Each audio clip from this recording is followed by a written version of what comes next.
সব দলকে নিয়ে সরকার গঠন করতে চাই। তারেক রহমান এই কথা বলেছেন। দলের ভারপ্রাপ্ত চেয়ারম্যান আজকে এক অনুষ্ঠানে বলেছেন, দেশকে পুনর্গঠন করতে হলে বিএনপি একা পারবে না, সবাইকে সঙ্গে নিয়ে এই জন্য কাজ করতে হবে। তাই আমরা জাতীয় সরকারের কথা বলেছি।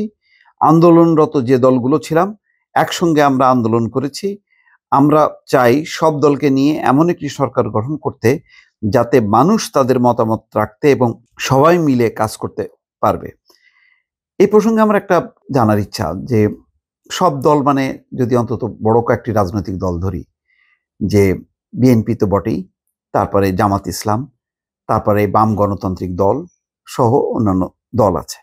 তো তারা আন্দোলন করেছে। এখন তাদেরকে নিয়ে জাতীয় সরকার গঠন করলে পার্লামেন্টের অ্যারেঞ্জমেন্ট আমি ঠিক বুঝতেছি না। তাহলে বিরোধী দল কে হবে?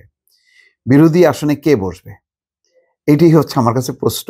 আর যদি বিরোধী আসনে জামাত বসে, তারপর যদি জাতীয় সরকার হয়, সেই সরকারের মন্ত্রিসভায় যদি জামাত থাকে, তাহলে তো অনেকটা সেই আওয়ামী লীগের মতো নাম হবে, যে আওয়ামী লীগ জাতীয় পার্টি বিরোধী দলে আছে, আবার সরকারেও আছে।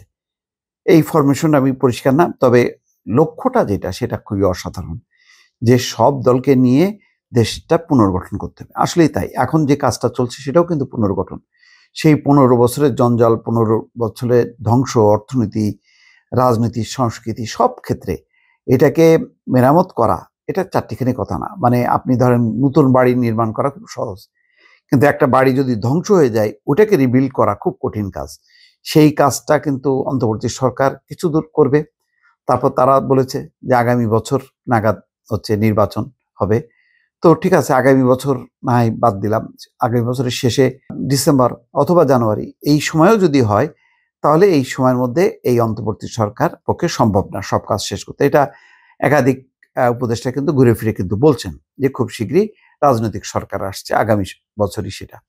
তো আগামী বছর সেই রাজনৈতিক সরকার যদি আসে, তাহলে তাদেরও কিন্তু ওই একই, এখন যেমন অন্তর্বর্তী সরকার এবং অন্যান্য দল মিলে যেমন জাতীয় ঐক্য করেছে এবং বলছে যে দেশের স্বাধীনতা সার্বভৌমত্বের প্রশ্নে সব দল এক এবং ঐক্যবদ্ধ, ঠিক একই অবস্থা কিন্তু তখন যদি ব্যাপক রাজনৈতিক বিভাজন হয়, তখন যদি ব্যাপক টানাপোড়েন চলে, তাহলে কিন্তু দেশের পুনর্গঠন বা যে ক্ষতিটা, সেটা মেরামত হবে না। তো সেই দিক থেকে এটা খুবই যৌক্তিক বক্তব্য তারেক রহমান যে কথাটি বলেছেন। কিন্তু ওই একটা গণতান্ত্রিক রাজনীতিতে সরকার এবং বিরোধী, এই ফরম্যাটটা কি হবে, এই ফরম্যাটটা কিন্তু এখন সেটা প্রকাশ করা বা সেটার ফরমেশনটা খুবই জরুরি, যাতে আবার মানে এক দল না হয় শেখ হাসিনার মতন, তাহলে আবার সেই ফ্যাসিজম ডেভেলপ করবে।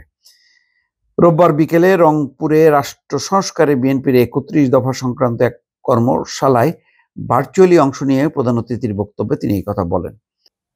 এখানে তিনি 5টা 6 মিনিটে বক্তব্য শুরু করেন তারেক রহমান। এর আগে নেতাকর্মীদের বিভিন্ন প্রশ্নের উত্তর দেন। এইটা খুব মানে খুবই দারুণ। আমি মনে করি যে এই ধরনের ওয়ার্কশপ, যে প্রশ্ন করছে, নেতা বক্তব্য দিচ্ছে। আমরা সাধারণত কি দেখি, যে একটা জনসভা হয়, সভা হয়, প্রধান অতিথি যিনি থাকেন বা দলের প্রধান যিনি হন, তিনি একটা বক্তৃতা দেন বা চলে যান। তিনি আর ওই নেতা কর্মীদের কথা যে শুনবেন, সেই শোনেন না।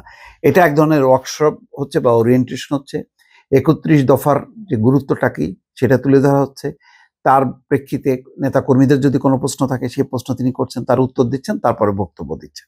এইভাবে যদি রাজনীতিটা, আর এটাও আমি মনে করবো যে একটা সংস্কার, একটা পরিবর্তন, যে ওই নেতার কথাই সব চূড়ান্ত, আর কিছু না, এই জায়গা থেকে বের হওয়ার, এটা একটা ভালো একটা উদ্যোগ, আয়োজন।